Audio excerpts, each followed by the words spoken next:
नमस्कार, मैं हूं आपके साथ सुनील कुमार शर्मा और आप देख रहे हैं न्यूज जन आवाज।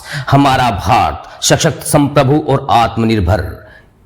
देखिए खास रिपोर्ट उमेदाराम बेनीवाल जी की।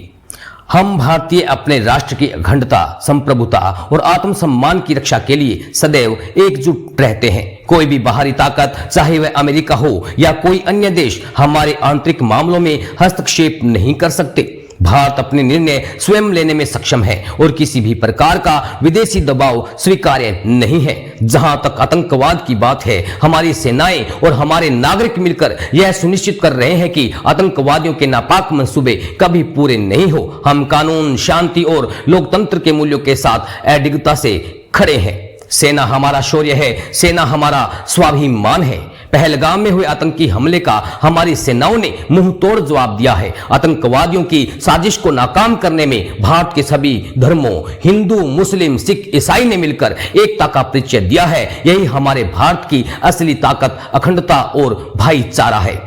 हमारे सीमावर्ती थार क्षेत्र के नौजवानों और आमजन ने देश सेवा में अद्भुत उदाहरण प्रस्तुत किया है। मुझे गर्व है कि मैं उस भूमि से आता हूं जहां बाड़मेर, जैसलमेर सीमांत जिलों के शौर्य की गाथाएं लिखी जाती हैं। पाकिस्तान सीमा से सटे होने के बावजूद यहां के लोग देश की प्रभुता के लिए हर चुनौती का डटकर सामना करते हैं। हमारे देश की सेनाएं सशक्त हैं, राष्ट्र की सुरक्षा के लिए अपने शौर्य और पराक्रम का परिचय पहले भी कई बार दे चुकी हैं। बाहरी कोई भी ताकत हमारे देश की गरिमा को चुनौती नहीं दे सकती। भारत का भविष्य उज्जवल है। जय हिंद, जय भारत। बाड़मेर चैनल प्रभारी भंवरलाल बरवड़ की रिपोर्ट के साथ देखते रहिए न्यूज जन आवाज। अपील आप आम जन से करते हैं और सेना ने बड़ी ही वीरता के साथ पाकिस्तान में कई आतंकी ठिकानों को ध्वस्त किया है, तो ऐसे में क्या कहना चाहिए? देखिए, पहलगाम घटना के बाद में पूरे क्षेत्र के लोगों में बड़ा रोष था कि आतंकवाद को सबक सिखाना चाहिए।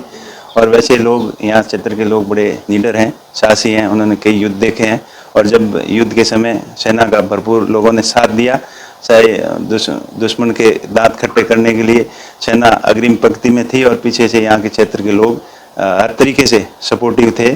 और अब भी लोगों के अंदर वही जोश है जो पुराना जोश है। पुराने लोग अभी पुरानी यादें ताज़ा करवाते हैं। जब क्षेत्र में जाते हैं तो लोगों से बात करते हैं तो पुराने युद्ध की बातें वो करते हैं, तो उनसे उनका ये महसूस होता है कि यहाँ के लोग बहुत ही साहसी हैं, निडर हैं, धैर्यवान हैं और किसी भी परिस्थिति से निपटने के लिए तैयार हैं।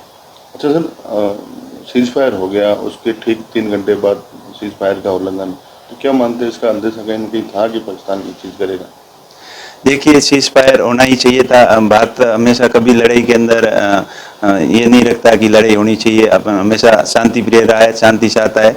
और जब दुश्मन बार बार उकसाता है तो जवाबी कार्रवाई करनी लाजिम थी और अच्छी कार्रवाई हुई। भारतीय सेनाओं ने डटकर मुकाबला किया। जो आतंकवादियों का मंसूबा था कि धर्म के नाम पर, जाति के नाम पर देश में लोगों को भड़काना, उनको मार काट करना, दहशत फैलाना, वो अपने मंसूबों पे कभी कामयाब नहीं होंगे, क्योंकि भारत के लोग समझदार हैं, मजबूत हैं और हर एक्टिविटी का जवाब देने के लिए तैयार हैं। और सेना हमारी आतंकवादियों की गतिविधि को नस्तनाबूद करने के लिए तत्पर तैयार है। जब पाकिस्तान लगातार ये जो सीज फायर हुआ है पाकिस्तान भारत के बीच में, अमेरिका इसका श्रेय लेने की होड़ में कई ट्वीट भी आए सामने और आपने भी इसको लेकर कुछ सवाल उठाए कि पाकिस्तान की अमेरिका की मध्यस्थता नहीं होनी चाहिए। देखिए, ये कश्मीर का मुद्दा है, द्विपक्षीय मुद्दा रहा है। भारत और पाकिस्तान हमेशा आपस में बैठ के बात चल रही, इसमें तीसरे की पंचायती की जरूरत नहीं है। और जब हमने सोशल मीडिया के माध्यम से देखा था कि बीच में ट्रंप का कोई ट्वीट वगैरह आया और उसके बाद में सीज फायर का जो ऐलान हुआ है, तो ऐसा नहीं होना चाहिए था। आपसी बात करके इसका मध्यस्थ हल निकालना चाहिए और जो बार बार जो करतूतें कर रहा है दुश्मन देश, उनको करारा जवाब मिलना चाहिए। अच्छा, धर्म पूछकर मारने को लेकर भी एक बयान थोड़ी देर पहले आपका हो रहा था, तो क्या पूरी बात थी जो आप कहना चाह रहे थे? मेरा कहने का मतलब था, आतंकवादी दहशत फैलाने के लिए कई तरीके की बातें करेंगे। कुछ ये करेंगे, आपसी धार्मिक दंगे करवाने की भी उनकी मंशा थी।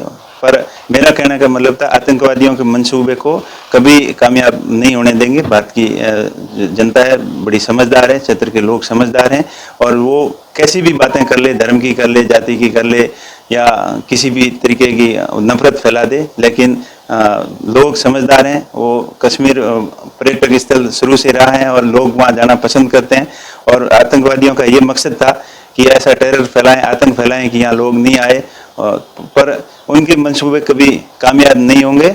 और कोई धर्म की बात करे या जाति की बात करे, लेकिन वो बात चलने वाली नहीं है। अच्छा, धर्म पूछ कर मारना, क्या कहेंगे इस पर? देखिए, धर्म पूछ के मारना ये गलत बात है। और आतंकवादियों के जो मंसूबे थे कि धर्म पूछ के ये दहशत फैलाना था, कि ऐसे करना था, उन मंसूबों पे वो कभी कामयाब नहीं होंगे।